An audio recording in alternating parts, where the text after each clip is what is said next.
So we can go ahead and get started. And I just want to say good afternoon, everyone, and welcome to the 2020 National RHY Grantees Training Event. And so if you were planning on attending the introduction to the RHY-HMIS platform, you are in the right session. So next slide.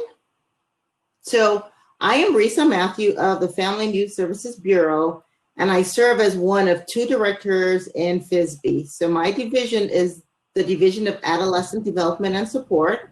And so I serve as the director for two programs, the Adolescent Pregnancy Prevention Program and the Runaway and Homeless Youth Program.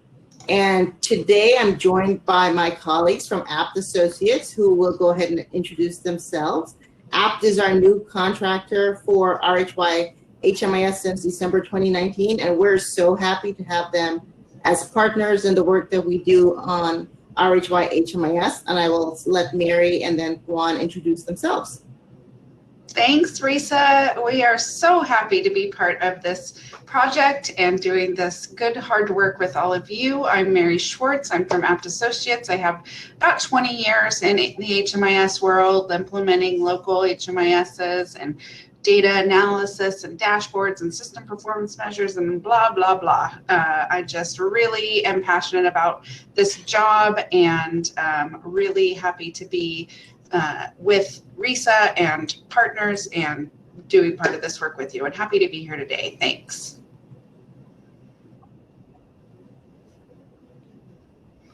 Hi everyone, my name is Juan Nguyen, and like Mary, I'm part of the team with APT Associates.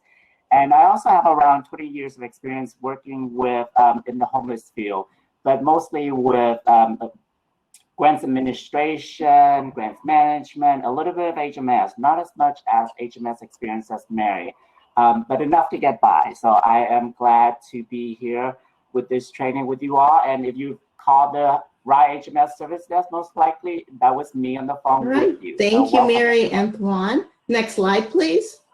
So today we are going to cover our RHY-HMIS data overview, a repository upload report out for fiscal year 2020, an upload procedure overview, a dashboard preview, how to access the help desk. We'll have some time for questions and answers. And then directly after this, we do have a session with the federal project officers from the Runaway and Homeless Youth Program, who are going to share lessons learned and talk about the next steps in terms of the work that we do. So next couple of slides, please. So I think for many of you, I know that one of the key pieces that we do, and we do have a legislative requirement to collect and report data.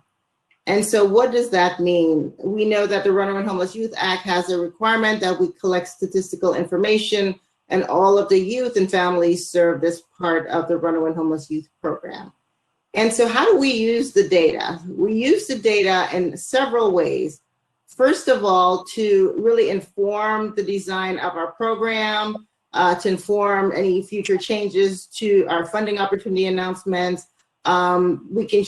It may support changes related to how we provide training and technical assistance, not just at a programmatic level, but also as part of RHY-HMIS. It also, because we're collecting individual level data, allow us to measure the effectiveness of our Runaway and Homeless Youth programs. Also, we also have a legislative requirement to conduct on-site monitoring to a third of our active grantees each year. And so we do use the data as part of the dashboard to provide to the federal project officers so that they have a sense of the youth that you're serving as they prepare for coming on for their on-site monitoring visit. We also have to provide, and this is also a legislative requirement, to provide our data to Congress via our biannual report to Congress. And so we do report and share data there. And we also share, we use our data to develop performance measures that we also have to share with Congress as part of the congressional justification budget that we do every year. And so just another update that beginning in spring 2020, we're looking for data to be uploaded quarterly as opposed to twice a year. And my hope and prayers is this will help a lot of our grantees as we look to make sure that we're getting higher data quality, but also hopefully it'll be less stress for each of you as you don't have to wait twice a year to upload your data. Next slide. And so the takeaway from the next slide is two things. Number one, we have to make sure that grantees' data are safeguarded, and there's no consent needed to collect the data from the youth and to submit it to FSB for our use. However, consent is required for youth under the age of 18 or minors. It's required from the parents. And then for youth over the age of 18 and older, they can provide consent for themselves. And so in order for data sharing to occur, it really does need to make sure that, especially for our basic center program or youth under the age of 18, that parental consent is there. And so a lot of that is also outlined in our Runaway and Homeless Youth Plan. And with that, I'm going to turn it over to Mary Schwartz. Thanks, Teresa. All right, next slide, Tuan, please. Okay, so we're going to dig into the details of data standards and where we come up with this data requirement for RHY. So data standards are something developed at HUD, U.S. Department of Housing and Urban Development, right? And as a federal partner, FSB, as well as VA, and other programs at HHS like PATH, all of these federal partners come together to work on the data standards, figure out what the reporting requirements are for each of their programs, their reporting obligations, like Risa just talked about, to Congress, and the help that they need to understand what's happening on the ground in their programs in order to make data-informed decisions and good funding choices and all the stuff that goes in with running a federal program like RHY. So RHY has reporting needs. These are communicated to the other federal partners. Work groups come together to make sure that the data is representative of the reporting needs and also useful to local communities, right? It's not, it is in our responsibility to make sure that by using HMIS, data is also available for communities to make those same data-informed decisions and reporting implications that COCs and RHY grantees have at the local level are very important. So we develop a standard uniform set of data elements. Some funded grantees have to use every data element. Some funded grantees only have to collect certain things out of that whole big data standard list. These decisions are made by the federal partners. We develop RHY program HMIS manuals so that for communities that have RHY grantees in them, they can set up HMIS effectively to collect all the data that RHY requires of their grantees. We also develop CSV specifications, and these are this is the language in which data transfers from one system to another. So as you're adding data to your local HMISs, it can be pulled out of HMIS and given to the various funding partners that require that data for their reporting purposes. So in your community, as a RHY grantee, you might also know that there are other homeless service providers that are funded by RHY or funded by VA or funded by HUD or funded by PATH. And so all of these different providers using HMIS have different elements to require. Sometimes all of the elements are the same, and exports can be pulled and given to the different federal partners. And, you know, it's very important that HMIS and these data standards and the manuals and materials that are put together are accurate and communicated out to the COCs and HMIS leads. You as a RHY grantee, you know, are are set up on HMIS successfully and getting all of the data collected successfully because all of these partnerships and documentation works across all the federal partners to roll that out effectively to the communities. Next slide, please.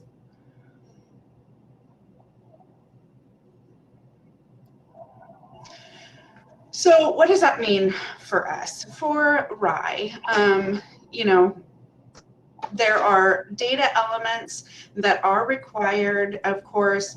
The data standards are broken up into different parts. Universal data elements are those things that are kind of basic knowledge about every client served. Program specific data elements are elements that are pertaining to kind of one funding source or another. Many federal partners require you to collect things like income, non-cash benefit information, disability information, but some programs don't need that level of detail on their data collection, right? So each of these different federal partners, RHY included, comes into the conversation and says, hey, we fund these different kinds of programs.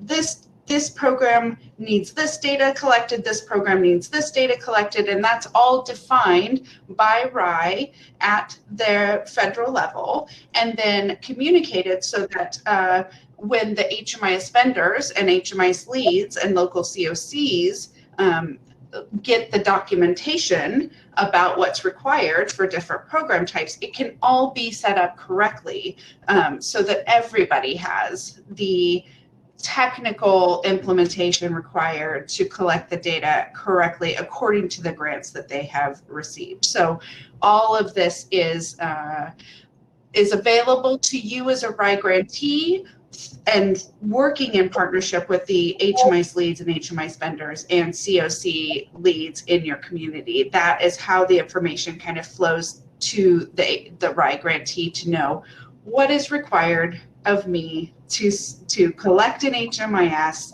to accurately report to RHY. Next slide, please.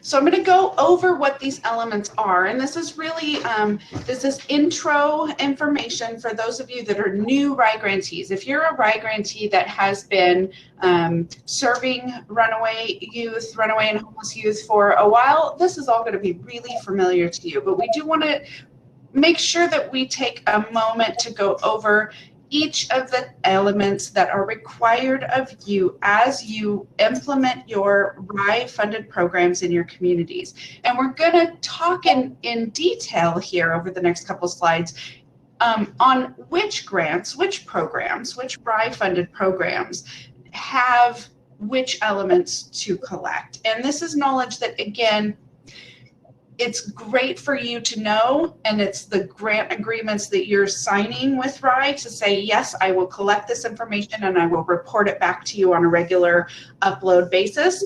But remember too that this is something that should be enabled for you on the technical side by your HMIS leads, HMIS vendors, COC leads. There are people in your community that are in charge, if you will, of making sure that the technology aligns with what we're communicating here in terms of data collection and reporting requirements.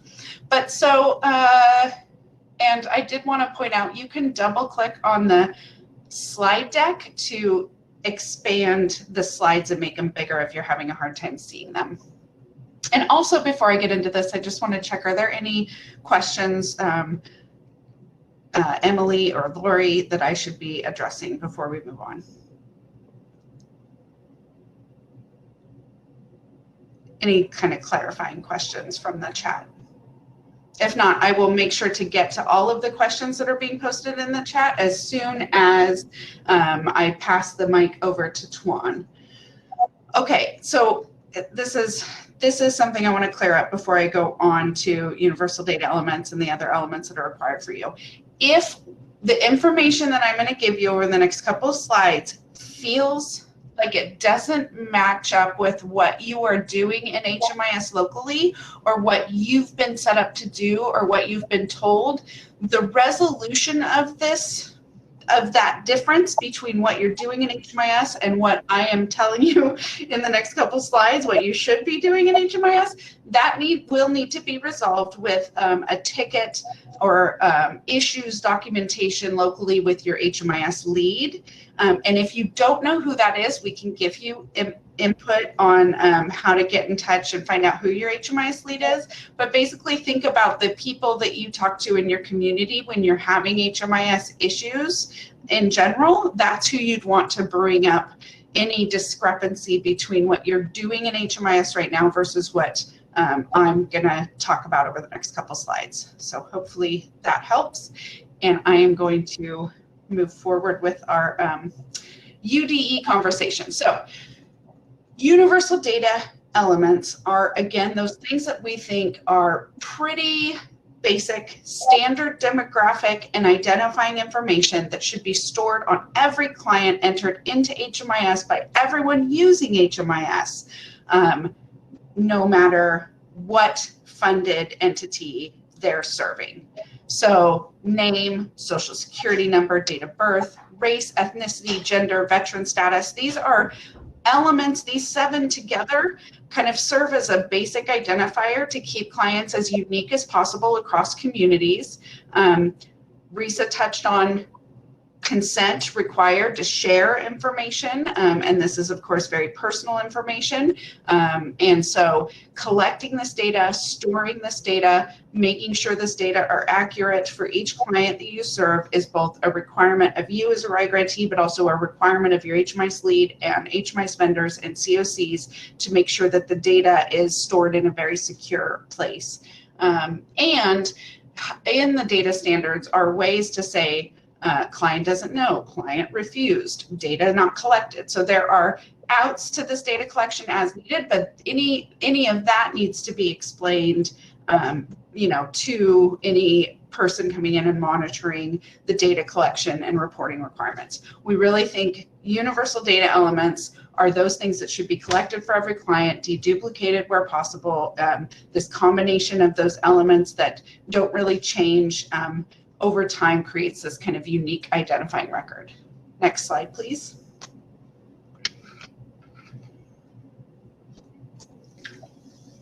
So then the other half of the universal data elements are those things that don't change per household enrollment or client enrollment in the project, but might change as the client experiences multiple enrollments over the course of their time in our homeless systems. So HMIS is set up to kind of have a universal client identifier set of elements, and then kind of universal, we need to know this about each and every episode that's recorded in HMIS, and those things are disabling condition, project start and exit, the destination when they exit that project, the relationships to head of household at the time of the enrollment, the client location and living situations of clients at various points, either at start, during, destination as end, right? So kind of what is the episodic kind of information that we gather universally about all clients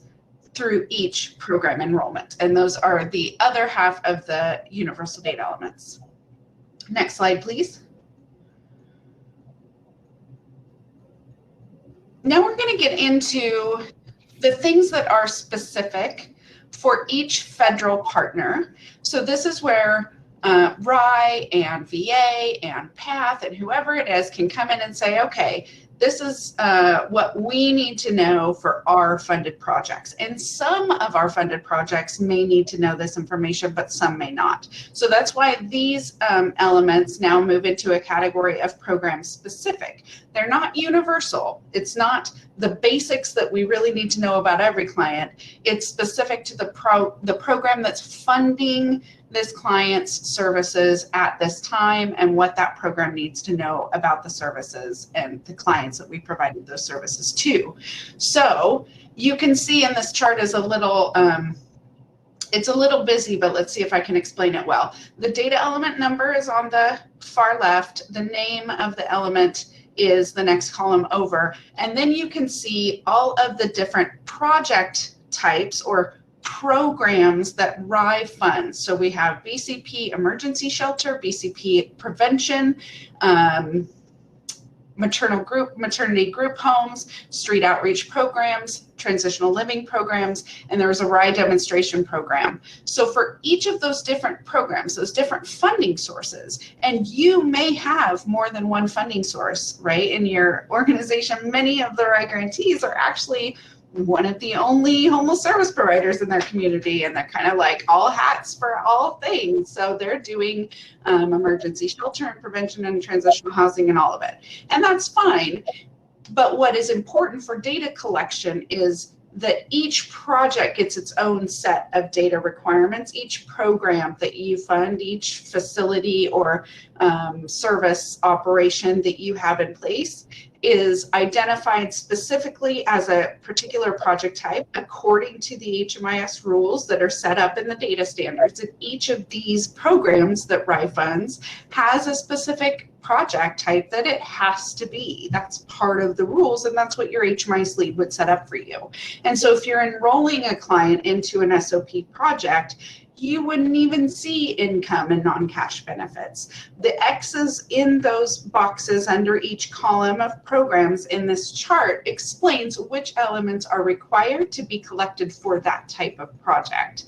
So we're gonna know income and sources on our transitional housing type projects like TLP and MGH, but we aren't gonna know income and sources about the clients on projects like BCP and SOP.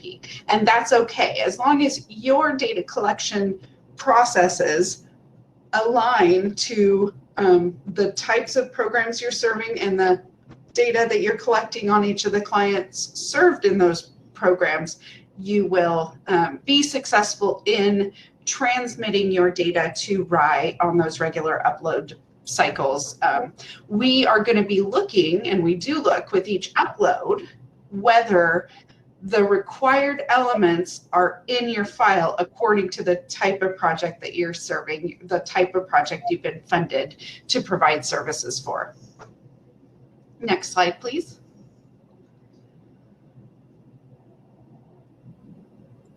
We're going to go through the last two set of data elements, and then I think I pass it over to Tuan after that, so I can dig into some of the questions that I'm seeing rolling through. These are great questions coming in, so keep it up.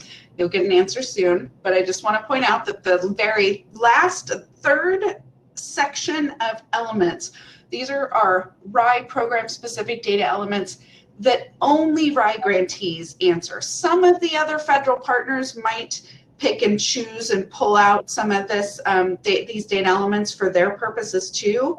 But these RHY specific elements are defined for RHY to meet RHY congressional reporting requirements, to make sure that RHY has all the data they need. So it's an extra step of, you know, RHY funded entities. And again, by project type, you're not going to have to answer all of these questions in HMIS for every project that you fund, but these are a specific set of data elements that are kind of owned and controlled by RHY for RHY funded grantees. So this is where, and we're going to talk a little bit more about lessons learned from the last upload cycle we just had, but this is one clear example for me that sticks out from the upload period is a lot of people had error messages in the last upload for RHY BCP status. So BCP programs need to collect, and no other programs funded by RHY needs to collect that information, but for BCP funded programs, the BCP status needs to be captured in HMIS for BCP programs. That's identified here on this chart. That's one thing you can walk away with if you have a BCP project. Clearly BCP status is required for you, but not for your other programs. So it gets really detailed. Again, I gave you a heads up. We're going to kind of get into the real basics of HMIS setup, project, aligning your projects that you're funded to serve with the elements that are required, and how that is really a job at the HMIS lead, HMIS vendor level. But we communicate this information to you to help you have the information you need as you are entering the data, to make sure and kind of do that check right now. Like, am I entering all the right information that I should be according to my project types? And when you go to the upload cycle, we just ended one today, it ends, and then we'll start again in the spring, and then move quarterly after that, to know why you might be getting your data pushed back if it's not meeting these requirements for RHY data collection. You can go one more slide, but I think I mostly nailed this one, beat this one in. So if you want to take on, Juan, I believe the next slide is yours.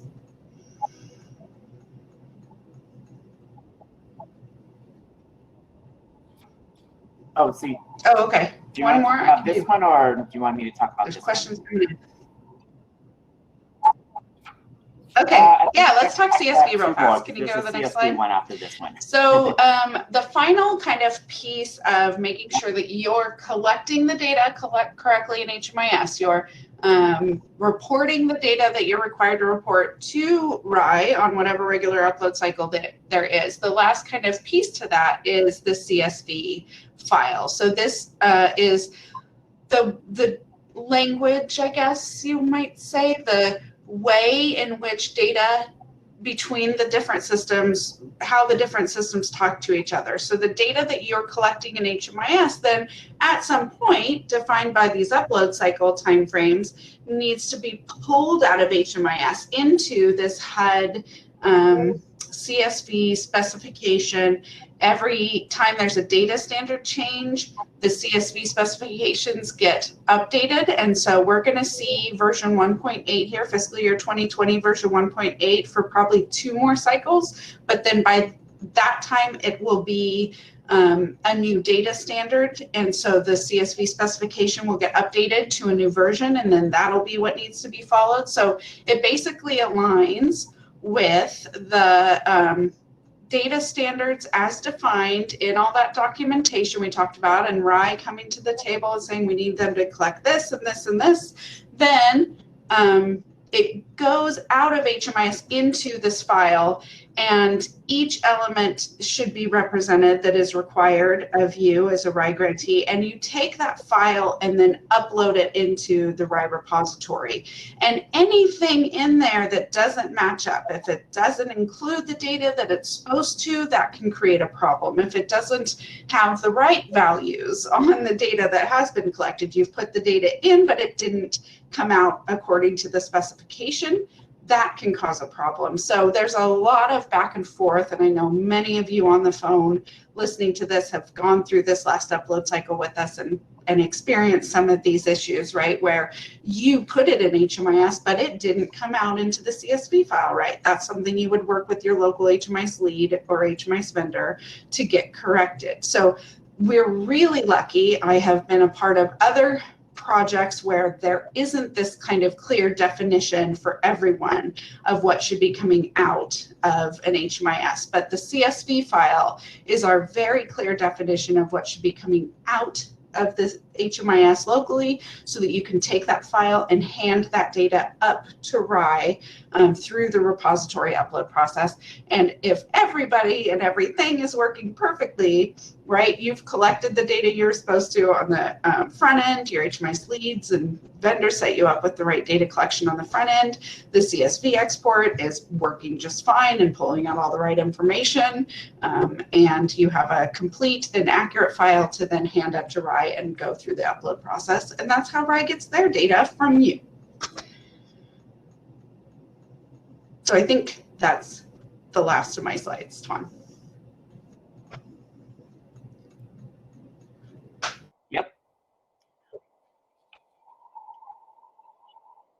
Just let me know if you want some time to bring up any questions that you're seeing in the chats. So that way I can pause and let you verbally respond to any questions. All right, so let's talk a little bit about the RHY-HMIS repository. So as you all know, today is the last day of the upload for this go round, and for this year, the data upload is for the full year because of the transition from the previous RHY-Point website to the RHY-HMIS repository. Because of that, we didn't have the spring uploads. Everything is being done at this time of the year for the full year of data. And we just wanted to report out real quick as to where we are. So this is data that is from Friday. I think that we pulled the data at 11 a.m. Pacific time.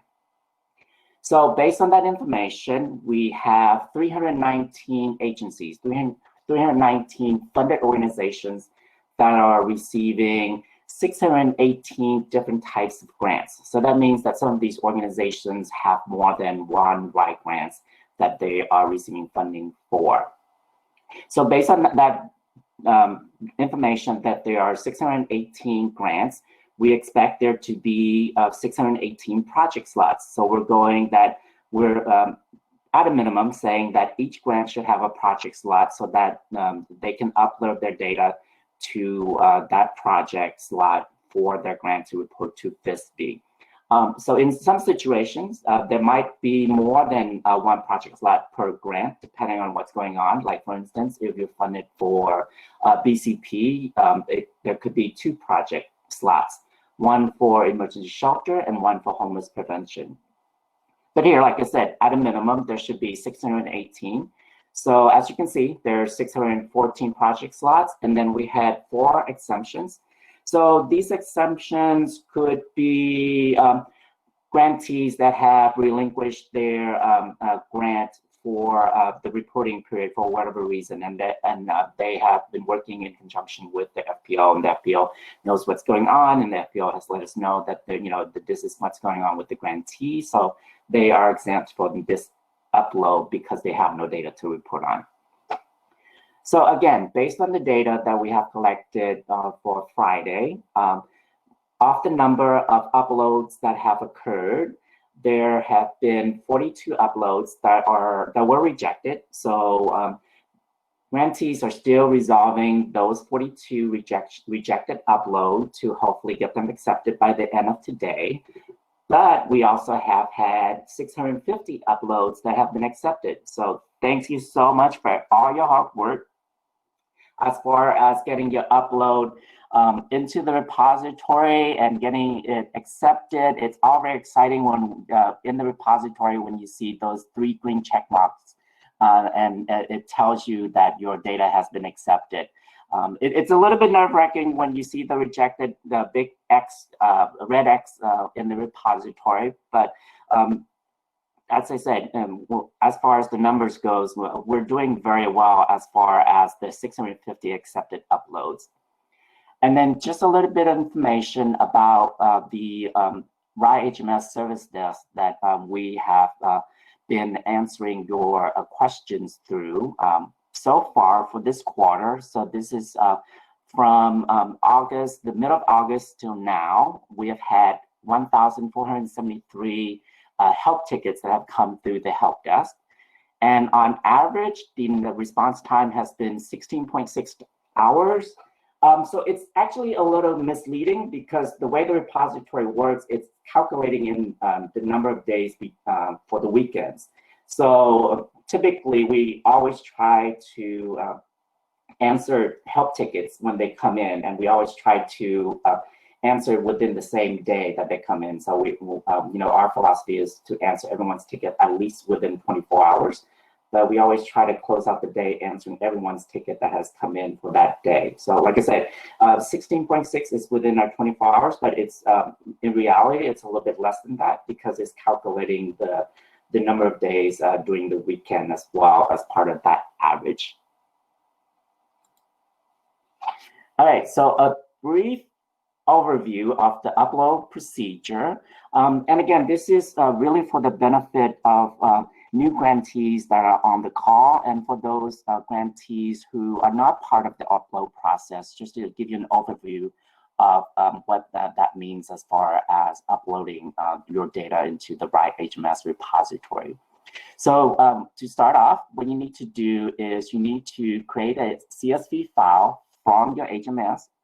And as Mary explained, HMS is Homeless Management Information System. It's a local database that's within your community, that's within your COC. Each community has their own HMS system, their own HMS database, and data is being entered as you're providing services to homeless and runaway youth. Could be daily, could be weekly, whatever, whenever you're providing services as far as enrollment and whatnot into HMS. So once you've entered all that data, you're going to take that data out of HMS and create a CSV file and upload it during the scheduled upload periods that the FISB tells you when to upload. So like today, this is the final deadline for the upload for this year. And then another upload will be coming up in spring.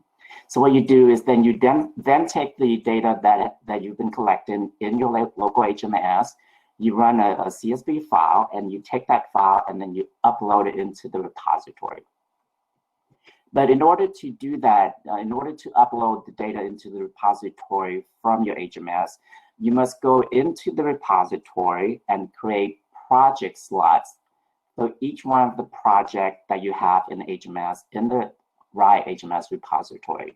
So what does this mean? This means that if, let's say, again, if you have 2 grants, one grant is for BCP and one grant is for TLP.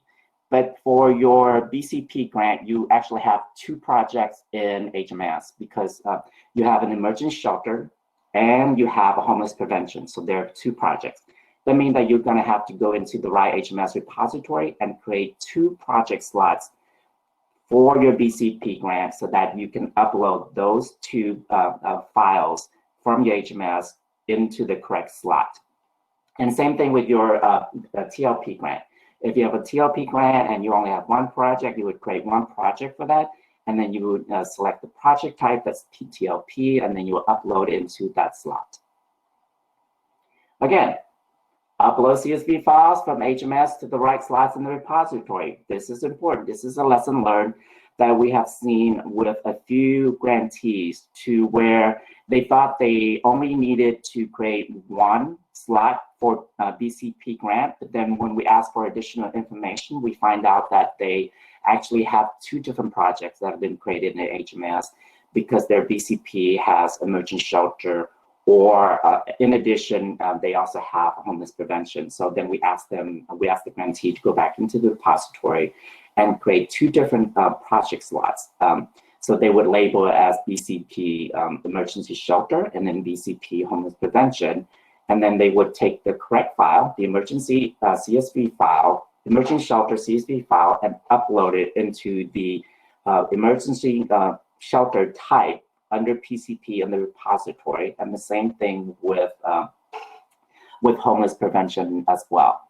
And when you upload, you might, depending if your file is accepted or rejected, if it's rejected, you will have error messages in the repository telling you what's wrong with the file that you had tried to upload. And it's typically under the data validation tab that you see it in the repository. And it'll give you specific information as to where within your CSV file that there was something going on that it was rejected. And then you need to then go back to your HMS vendor, HMS lead administrator, lead agency to work with them to resolve whatever issues that might have been identified in that data validation summary, so that the file will, so that you can re-upload, go back into HMS, fix whatever the issues that were identified, and then run the CSV file again, and then re-upload it, and hopefully it'll be accepted with the second upload.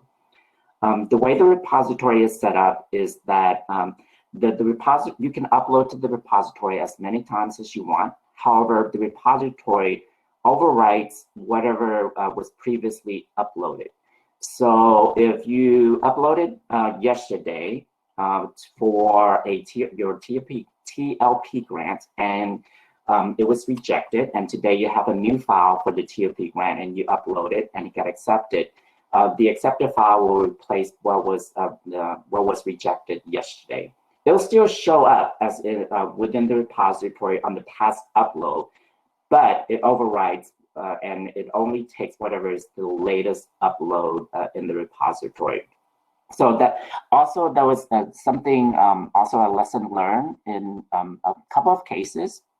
We had grantees that uploaded and their file was accepted, and then they re-uploaded for the same grant for the same project slot, and then it was rejected.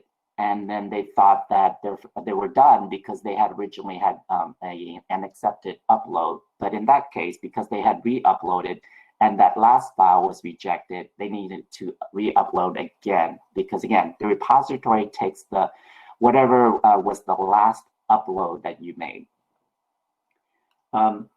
So once you upload the data, look at the data quality reporting for accepted files as well, and try to fix and re-upload as much as possible. So what does this mean? It means that as part of the data summary report, there's a data quality tab.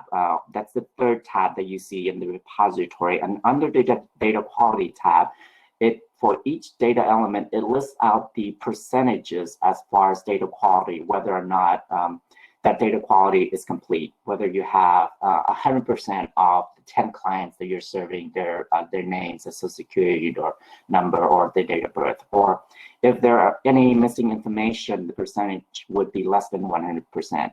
So in those cases, if it's less than 1% and our threshold is 75%, if it's anywhere between, if it's less than 1% and if it's even less than 75%, what we're asking grantees, what they can do is go back and try to fix whatever whatever data element that's missing within their HMIS, and then re-upload it again to improve the data quality to try to reach that 100% as far as the data quality. So again, that's just a brief overview of the upload procedure. All this is outlined within our frequently asked question as far as the data upload, and then we also have a RHY-HMIS manual that has go into full details as to how to do the upload. It also goes into details about the data quality and the CSV and the data elements, everything that Mary had talked about previously is all outlined within the RHY-HMIS manual as well. So really quick, if you have been with the RHY program and have been a grantee for a while, you're familiar with the RHY-HMIS dashboard. That is something that is available to all RHY grantees as well as FPOs. So what it is, it's as the name states, it's a dashboard. It's where all the data, once they have been uploaded, once the upload process is done and we're closed out, that data is then moved over to the dashboard, and then you can run reports out of it. You can run infographics. You can do charts, example of the charts that you see on the right-hand side, to look at your data as well as national data. And then you can also do trend analysis, because historical data is also available for any of the uploads that had occurred in previous years. So currently, the dashboard is being worked on now. So it's not ready, but once it's ready and once we are done with the upload and all the data is transferred over to the dashboard, you will be able to go into the dashboard and play around and manipulate the data and run reports and whatnot. So the one thing to understand about the dashboard is that it's a completely different website. It's different than the RHY-HMIS repository. Currently, it does require its own individual login. So if you want access, and you don't have access right now, and you want access, what you need to do is complete a service desk help ticket so that we can assign you a username and a password so that you can access the dashboard. But like I said, right now, it's still being worked on. So even if you have access right now, there's not much to see, but it's something that's currently under construction, and we will have that completed soon for you to run reports and whatnot from the dashboard. Okay, so real briefly, I want to talk about accessing resources and assistance. As I briefly mentioned, we have a RHY-HMIS user guide. So this is a pretty detailed user guide. It's 90+ pages of all the information that we've talked about. It goes into all the data elements. It goes into CSV files. It goes into instructions how to do your upload and whatnot. So if you have some time and you want to do some bedtime reading, it's a great reading resource for you to learn more and everything you need to know about the RHY-HMIS. But if you want a quick guide, I would suggest using the RHY-HMIS data frequently asked question. It's about 15-16 pages, and we try as much as possible to answer all possible questions that you might have about the upload period for this year. And then we'll update it for each upload that occurs hereafter. Also available is the RHY Program HMIS Manual. You can find that along with the HMIS CSV specifications on the HUD website. Again, they'll go more into the technical aspect of what RHY data elements are collected and how the CSV specification is set up for HMIS vendor as well as HMIS lead agencies and administrators. As always, if you have questions, if you need any sort of support, you can go to the online service desk. That's at the link you see on your screen right now. For those of you who are new, if you've never accessed the online service desk before, the first time you log onto the website, you'll have to create a user account, and it's pretty easy. You just click sign up, and you can complete your name and email address, and they'll give you an account right away. Also available to you is the RHY-HMIS support. Again, there's an email address that you can send your questions to. And then we also have the RHY-HMIS page of resources. This is where any trainings that we do that are recorded, we have the slide deck, we have the recording, we have the transcript, all the manual as well as the frequently asked question guide that I mentioned is also posted on the RHY-Tech website as well as a resource for you. So also at any point in time, you can go to the RHY-Tech RHY-HMIS page, and all these resources are posted for you to access at any point in time. All right, with that said, so you have our contact information, both for Mary and myself, with our email address, as well as Gloria Watkins. So we have had quite a few. We've had quite a few questions. Can you hear me okay? We've had quite a few questions about data quality, right? How to improve data quality and how to get to 100% data quality. All you A+ students, go for it. The repository closes at midnight tonight, Eastern time. And if you want to keep improving those scores, please do. Once you get to a successful upload, though, that will make that is your data has been given to RHY and it meets the minimum data quality requirements to get through to a successful upload, and then you can keep improving. And one of the questions was, what happens if I can't get 95% data quality? Well, you have done a great job if you're at 95% data quality, and certainly if there are valid reasons why you aren't at 100%, that's okay, documentable in your client files for whatever next monitoring. I feel like I've got a lot of feedback. Can you hear me okay? Okay. And I don't know, Risa, if maybe you want to jump back in and speak a little bit to data quality. We want successful uploads. We want high quality uploads. 100% isn't always possible, and we understand that. So doing the best you can, getting that successful upload in is the top priority right now before midnight. Would you add anything to that, Risa? So yes, thank you, Mary. And no, I totally echo that.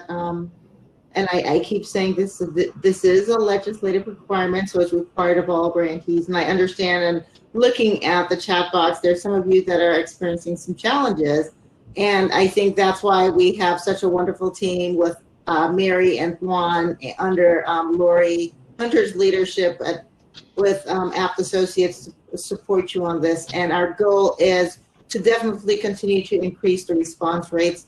I think over the last several years, we've seen it fallen. We've actually been up in the 90-something% for data submission.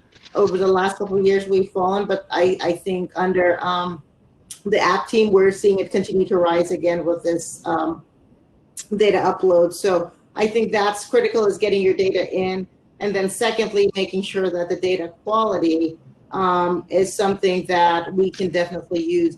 In order for us to be able to share data with Congress, when we have a lot of missing data or data quality issues, then it becomes a little bit challenging to do that. So I applaud all of the grantees who are working so tirelessly to not only collect data, enter it, but to upload it as well. So I thank you all for your efforts.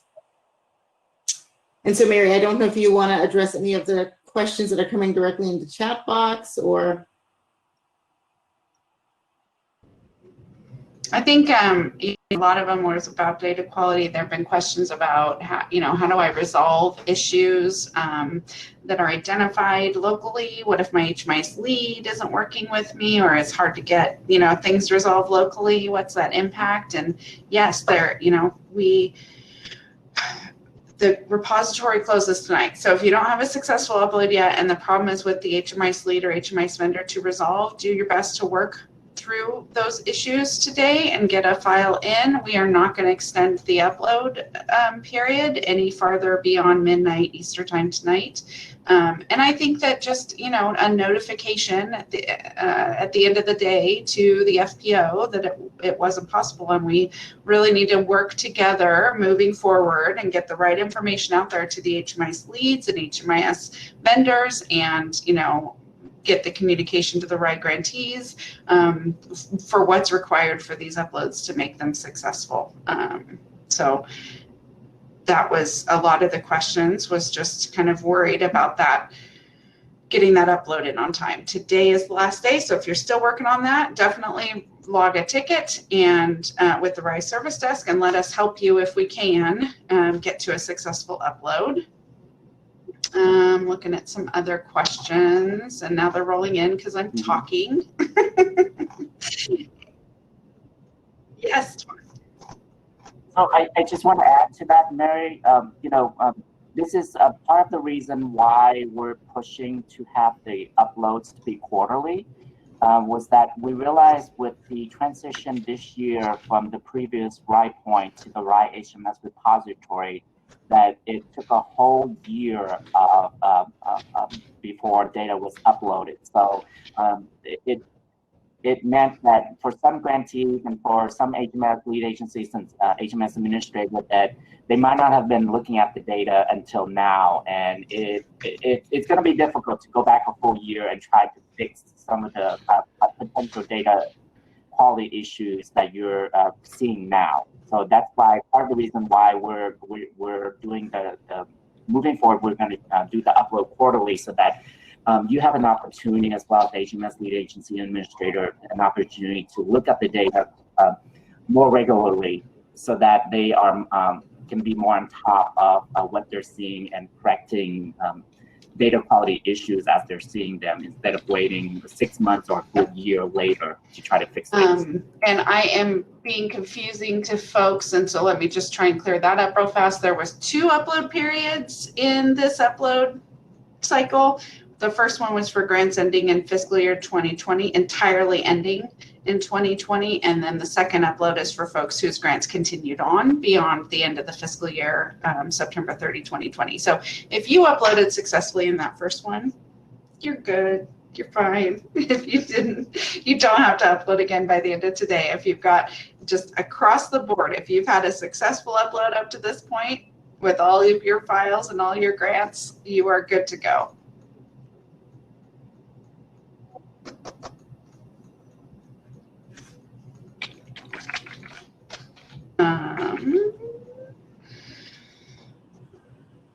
And I see that Stephanie Berta is asking for the previous slide that had the email addresses.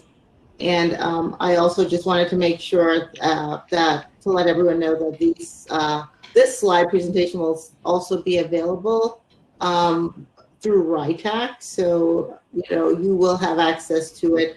The links to the resources, I think, are very valuable for all of you as you work with your RHY-HMIS data.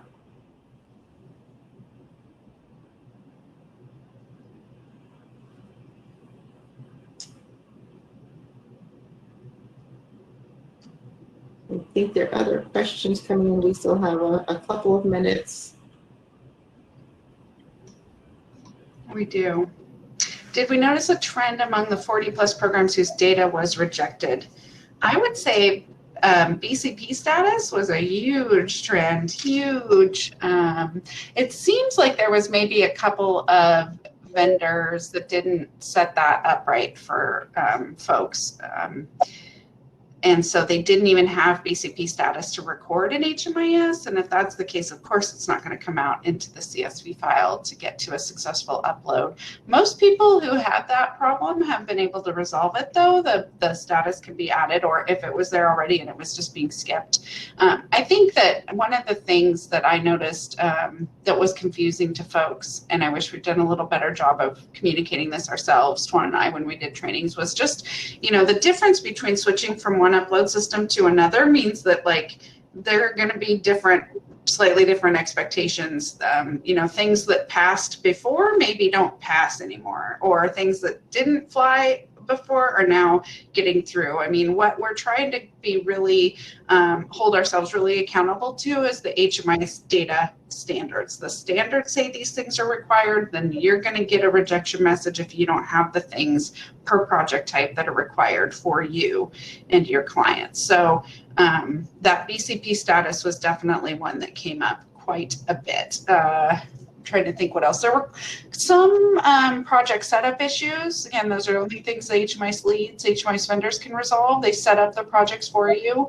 They have really clear instructions and guidance from HUD to set up all these projects correctly with the right project types and funder sources and on and on. So mostly, gosh, if I could make a plug for the next upload cycle, and what you all could do is get in there earlier than later, right? Don't wait till the last minute. You will get a rejection message that will need to be worked through locally, either with your COC or HMIS lead or the HMIS vendor, and that could take a lot of time. And so if these upload cycles are about 3 weeks long, get in there on the first day and start working through it. We had a lot of folks waiting until that very last week. We tried to account for that a little bit with some get your first upload in, right? By the end of the first week of the 3 weeks that you have to do this, and try and get those issues identified now rather than later, so that you don't feel this kind of stress and push up to the very last moment. That would be, I guess, a lot of what we're seeing now, of course, is just that folks waited too long and waited until the last minute, and now there's an issue to resolve that just we won't have time to help you get that resolved because it's with the local lead or local HMIS.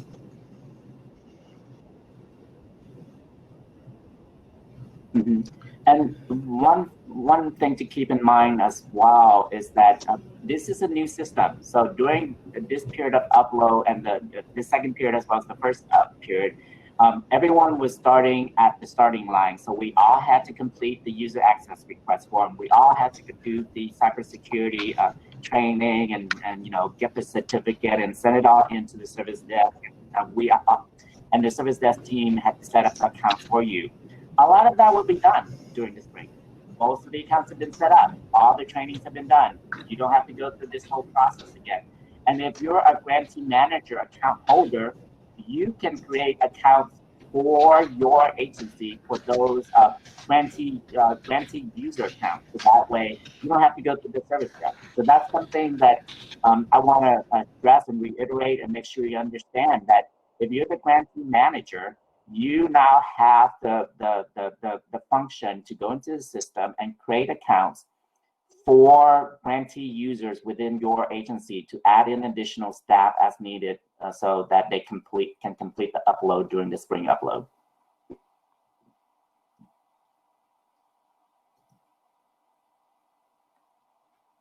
Juan, you want to speak to the cybersecurity training? I think you're more familiar with that than me, or maybe Risa knows. The question is, will it be updated?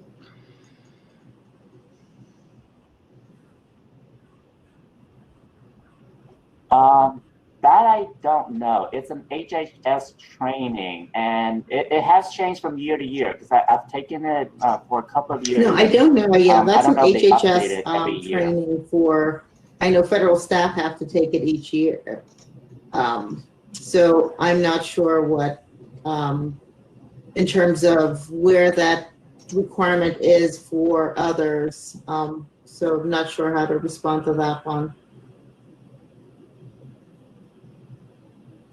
I mean, you're kind of, we're letting you decide what the cybersecurity training awareness is for you. So that link we gave to that, it was just really as a backup to folks who aren't actively getting a local training of some sort in terms. So cybersecurity awareness trainings include things like not, avoiding email phishing scams and not sharing your personal information with anyone that just randomly emails you for it, and kind of all that like general internet security knowledge. So however you get that knowledge, whether it's that training or something else that's happening locally, will work for us in terms of certifying you to get access to the system. And yeah, you can't get access to the system until you've had, till you've documented a general awareness of your responsibility in terms of cybersecurity training, but there is no specific training that we require. We've offered that HHS one as one to do if you don't already have something going on locally. Most organizations do require an annual security training though, and if you can get a certificate for that from your local IT organization, then that would work too. You don't have to take that HHS training.